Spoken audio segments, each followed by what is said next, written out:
এখানে যদি এই ফ্যাসিস্ট আওয়ামী লীগ সরকার বসে থাকতো তাহলে এই নির্বাচনের চিন্তা কিন্তু তারা 2029-30 সালের দিকে করত। এবং সবচেয়ে গুরুত্বপূর্ণ বিষয়টি হচ্ছে যে বাংলাদেশের সকল রাজনৈতিক দল, ইভেন অন্যান্য যে মানুষগুলো, তারাও আশা ছেড়ে দিয়েছিল। ইভেন বিএনপিও তাদের জায়গা থেকেই আশা ছেড়ে দিয়েছিল যে তারা আর এই ফাইট ব্যাকটি করতে পারবে কিনা, ইভেন তারা 2029-30 সালের আগে এই মাথা উঁচু করে দাঁড়াতে পারবে কিনা। সেই জায়গায় এত বড় একটি ছাত্র জনতার অভ্যুত্থান হয়েছে, যেই অভ্যুত্থানের এখনও আমার 1 বছর হয়নি। সেখানে যদি এটি বলা হয় যে 25-এর মাঝামাঝিতে, অর্থাৎ 1 বছরের পূর্বেই তারা তাদের জায়গা থেকে নির্বাচনটি চায়, তখন আমাদের মনে হয় তাদের চোখের সামনে শুধু ক্ষমতা।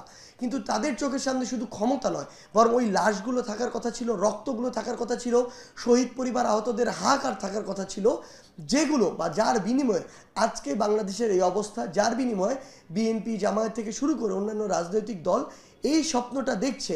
কিন্তু যখন তারা এই মাঝামাঝির কথা বলে, 25-এর মাঝামাঝি, 1 বছরের কম সময়, তখন আমাদের কাছে এটি অনেক ব্যথিত করে এবং আমাদের তাদেরকে প্রশ্ন করতে ইচ্ছা করে যে তারা কি আসলে ক্ষমতার বাইরে অন্য কিছু এই মুহূর্তে দেখতে পাচ্ছে কিনা, যে অন্তত যেগুলো প্রয়োজনীয় উপাদান একটি স্বচ্ছ নির্বাচনের জন্য, সেগুলোর সংস্কারের জন্য কোনোদিনও এই 25-এর মাঝামাঝি উপযুক্ত সময় হতে পারে না। যারা এটা বলে তাদের চোখের সামনে শুধু ক্ষমতা, দেশের মানুষ অন্য কিছু নিয়ে তারা তাদের জায়গা থেকে যৌক্তিকভাবে এখন পর্যন্ত চিন্তা করছে না।